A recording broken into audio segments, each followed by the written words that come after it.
নমস্কার। ভগবান শ্রী শ্রী রামকৃষ্ণ পরমহংসদেব, পরম আরাধ্যা শ্রী শ্রীমা শারদামণি এবং বীর সন্ন্যাসী স্বামী বিবেকানন্দের রাতুল চরণে আমার ভক্তিপূর্ণ প্রণাম জানিয়ে শুরু করছি ভক্তের দরবার ইউটিউব চ্যানেলের প্রতিদিন কথামৃত। তব কথামৃতং তপ্ত জীবনং কবিভিরীরিতং কলমশাপহম শ্রবণমঙ্গলম শ্রীমদাততং ভুবি গৃণন্তি ये ভুরিদা জনাঃ।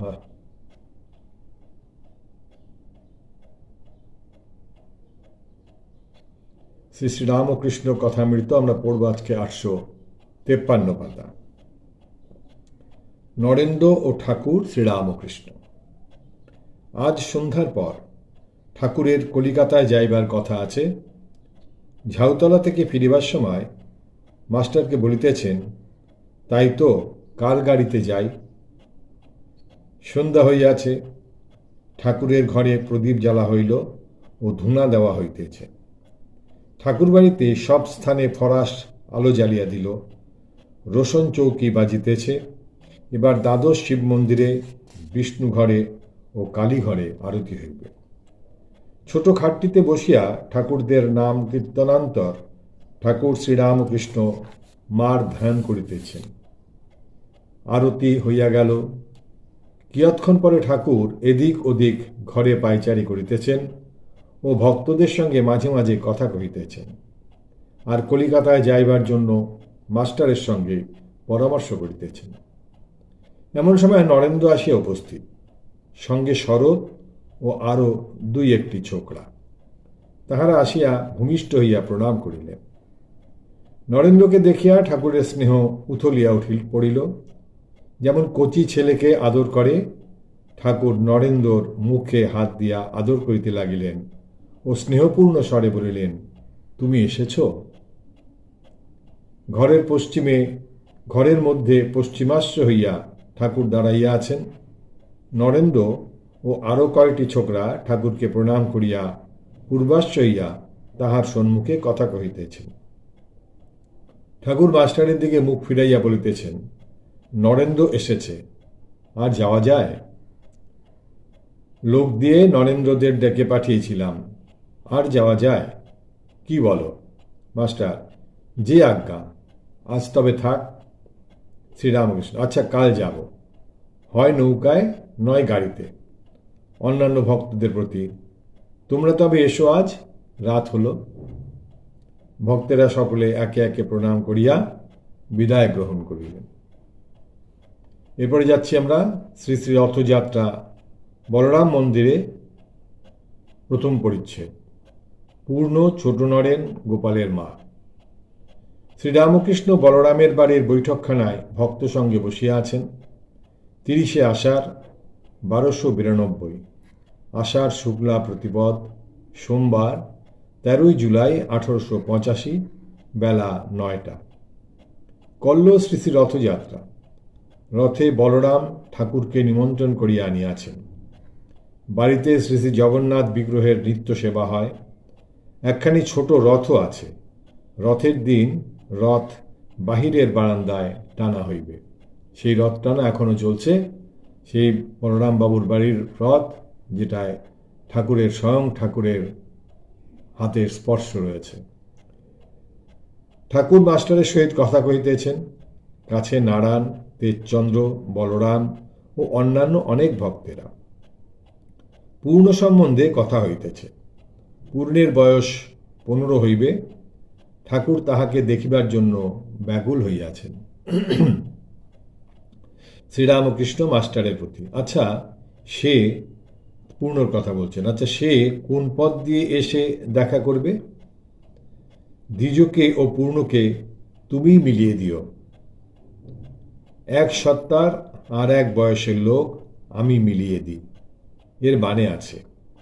দুজনেরই উন্নতি হয়। পূর্ণর কেমন অনুরাগ দেখেছ? মাস্টার, আজ্ঞা, হাঁ।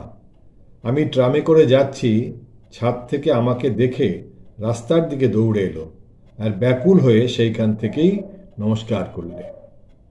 শ্রীরামকৃষ্ণ, শাস্ত্র নেবেন, আহা আহা। কি না ইনি আমার পরমার্থের সংযোগ করে দিয়েছেন, তার পরমার্থ লাভের জন্য। বলছেন আহা আহা, কি না ইনি আমার পরমার্থের সংযোগ করে দিয়েছেন। ঈশ্বরের জন্য ব্যাকুল না হলে এই রূপ হয় না। এই যে মাস্টারমশাইকে দেখে মাস্টারমশাই বলছেন যে একদিন ট্রামে করে যাচ্ছে, তাকে দেখতে পেয়ে ছাদ থেকে দেখতে পেয়েছে, রাস্তার দিকে দৌড়ে এসে মাস্টারমশাইকে প্রণাম করছেন, ব্যাকুল হয়ে সেখান থেকেই নমস্কার করলেন। তা কেন ঠাকুর বলছেন যে পরমার্থ লাভের জন্য এই মাস্টারমশাই যে তাকে মাস্টারমশাই ঠাকুরের কাছে নিয়ে এসছেন, এইটি তিনি ভালোভাবে বলছেন যে ঈশ্বরের জন্য ব্যাকুল না হলে এরকম হয় না। এই যে ঠাকুরের কাছে নিয়ে আসার এই যে পথ, এই পথটা সে এই মাস্টারমশাই তাকে দেখিয়েছেন। পূর্ণের পুরুষসত্তা, দৈব স্বভাব, তপস্যার জোরে নারায়ণ সন্তান, এ তিনজনের পুরুষসত্তা, নরেন্দ্র, ছোট নরেন আর পূর্ণ, ভবনাথের নয়, ওর মেধিভাব, প্রকৃতিভাব। মেধিভাব বলতে ঠাকুর প্রকৃতিভাব অর্থাৎ মাতৃভাব। পূর্ণর যে অবস্থা, এতে হয় শীঘ্র দেহনাশ হবে, ঈশ্বর লাভ হলো আর কেন, বা কিছুদিনের মধ্যে তেড়ে ফুড়ে বেরোবে। দৈব স্বভাব, তার দেবতার প্রকৃতি, এতে লোক ভয় কম থাকে।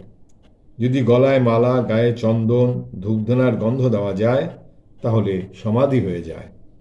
ঠিক বোধ হয়ে যায় যে অন্তরে নারায়ণ আছেন, নারায়ণ দেহ ধারণ করে এসেছেন, আমি টের পেয়েছি। পূর্ব কথা, সুলক্ষণা ব্রাহ্মণীর সমাধি, রঞ্জিতের ভগবতী কন্যা। দক্ষিণেশ্বরে যখন আমার প্রথম এরূপ অবস্থা হলো, কিছুদিন পরে একটি ভদ্রঘরের বামুনের মেয়ে এসেছিল, বড় সুলক্ষণা। যাই গলায় মালা আর ধূপধুনা দেওয়া হলো অমনি সমাধিস্থ। কিছুক্ষণ পরে আনন্দ আর ধারা পড়তে লাগলো। আমি তখন প্রণাম করে বললুম, মা, আমার হবে? তা বললে, হাঁ, তবে পূর্ণকে আর একবার দেখা, তা দেখবার সুবিধা কই। কলা বলে বোধ হয়, কি আশ্চর্য, অংশ শুধু নয়, কলা। কি চতুর, পড়াতে নাকি খুব, তবে তো ঠিক ঠাউরেছি। তপস্যার জোরে নারায়ণ সন্তান হয়ে জন্মগ্রহণ করেন। ও দেশে যাবার রাস্তায় রঞ্জিত রায়ের দিঘি আছে। রঞ্জিত রায়ের ঘরে ভগবতী কন্যা হয়ে জন্মেছিলেন। এখনও চৈত্র মাসে মেলা হয়। আমার বড় যাবার ইচ্ছা হয়, আর এখন হয় না। রঞ্জিত রায় ওখানকার জমিদার ছিল। তপস্যার জোরে তাকে কন্যারূপে পেয়েছিল। মেয়েটিকে বড়ই স্নেহ করে। সেই স্নেহের গুণে তিনি আটকে ছিলেন, বাপের কাজ ছাড়া প্রায় হতেন না। একদিন সে জমিদারির কাজ করছে, ভারী ব্যস্ত। মেয়েটি ছেলের স্বভাবে কেবল বলছে, বাবা, এটা কি, ওটা কি। বাপ অনেক মিষ্টি করে বললে, মা, এখন যাও, বড় কাজ পড়েছে। মেয়ে কোনো মতে যায় না। শেষে বাপ অন্যমনস্ক হয়ে বললে, তুই এখান থেকে দূর হ। মা তখন এই ছুতো করে বাড়ি থেকে চলে গেলেন। সেই সময় একজন শাঁখারি রাস্তা দিয়ে যাচ্ছিল, তাকে ডেকে শাঁখা পড়া হলো। দাম দেবার কথায় বললেন, ঘরের অমুক কুলুঙ্গিতে টাকা আছে, টাকার জন্যে কুলুঙ্গিতে টাকা আছে, লবে। এই বলে সেখান থেকে চলে গেলেন, আর দেখা হলো না। এদিকে শাঁখারি টাকার জন্য ডাকাডাকি করছে। তখন মেয়ে বাড়িতে নাই দেখে সকলে ছুটে এলো। রঞ্জিত রায় নানা স্থানে লোক পাঠালে সন্ধান করবার জন্যে। শাঁখারির টাকা ঠিক সেই কুলুঙ্গিতে পাওয়া গেল। রঞ্জিত রায় কেঁদে কেঁদে বেড়াচ্ছেন। এমন সময় লোকজন এসে বলল যে দিঘিতে কি দেখা যাচ্ছে। সকলে দিঘির ধারে গিয়ে দেখে যে শাঁখা পরা হাতটি জলের উপর তুলেছেন। তারপর আর দেখা গেল না। এখনো ভগবতীর পূজা ওই মেলার সময় হয়, বারুণীর দিনে। স্বয়ং দেবতা কন্যারূপে এসেছিলেন তার বাড়িতে, এবং এইভাবে একটি প্রচলন যে ওইখানে সে তার বাবাও তাকে কাছছাড়া করে না, আর সেও কাছছাড়া হয় না। কিন্তু তার তো যেতে হবে, ভগবতী তিনি এসছেন, কিন্তু তিনি আটকে ছিলেন এই বাবার স্নেহের জোরে। এই স্নেহের জন্য যেই তখন একদিন এরকম বললেন, তখন তার দেহ চলে গেল। মাস্টার, মাস্টার কে? এসব সত্য? মাস্টার, আজ্ঞা হাঁ শ্রীরামকৃষ্ণ। নরেন্দ্র এখন এসব বিশ্বাস করে। পূর্ণর বিষ্ণুর অংশে জন্ম, মানুষে বিল্লপত্র দিয়ে পূজা করল, তা হলো না। তুলসী চন্দন দিলাম, তখন হলো।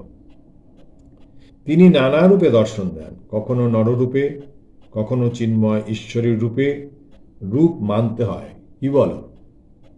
মাস্টার, আজ্ঞা হাঁ। গোপালের মার প্রকৃতি ভাব ও রূপ দর্শন। শ্রীরামকৃষ্ণ, কামারহাটির বামনি, গোপালের মার কথা বলছেন, কামারহাটির বামনি কত কি দেখে।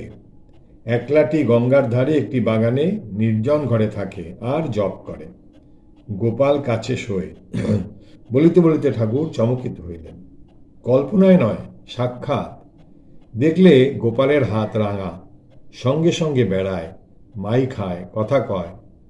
নরেন্দ্র শুনে কাঁদলে। আমিও আগে অনেক দেখতুম, এখন আর ভাবে তত দর্শন হয় না। এখন প্রকৃতি ভাব কম পড়ছে, বেটা ছেলের ভাব আসছে, তাই ভাব অন্তরে, বাহিরে তত প্রকাশ নাই।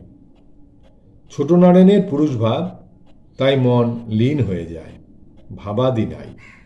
নিত্যগোপালের প্রকৃতি ভাব, তাই খেঁচামেচা, ভাবে তার শরীর লাল হয়ে যায়। এরপর যাচ্ছি দ্বিতীয় পরিচ্ছেদ, কামিনী কাঞ্চন ত্যাগ ও পূর্ণাদি। বিনোদ, দ্বিজ, তারক, মোহিত, তেজচন্দ্র, নারায়ণ, বলরাম, অতুল, এরা সব রয়েছেন শ্রীরামকৃষ্ণ মাস্টারের প্রতি। আচ্ছা, লোকের তিল তিল করে ত্যাগ হয়, এদের কি অবস্থা? বিনোদ বললে, স্ত্রীর সঙ্গে শুতে হয়, বড়ই মন খারাপ হয়। দেখো, সঙ্গ হোক আর নাই হোক, একসঙ্গে শোয়াও খারাপ, গায়ের ঘর্ষণ, গায়ের গরম। দ্বিজোর কি অবস্থা? কেবল গা দোলায় আর আমার পানে তাকিয়ে থাকে, এ কি কম? সব মন কুড়িয়ে যদি আমাতে এলো, তাহলে তো সবই হলো। এটি বোল্ড লাইন করে দিয়েছেন যে সব মন কুড়িয়ে যদি আমাতে এলো। দ্বিজোর কথা বলছেন যে কি অবস্থা, কেবল গা দোলায় আর আমার পানে তাকিয়ে থাকে, গাল দুলিয়ে দুলিয়ে শুধু ঠাকুরের দিকে তাকিয়ে থাকে। সে বলছেন, এ কি কম? সব মন কুড়িয়ে যদি আমাতে এলো, তাহলে তো সবই হলো। সব মন কুড়িয়ে যদি অনবরত ঠাকুরকেই দর্শন করতে থাকে, তাহলেই অনেক হয়ে গেল বলছেন।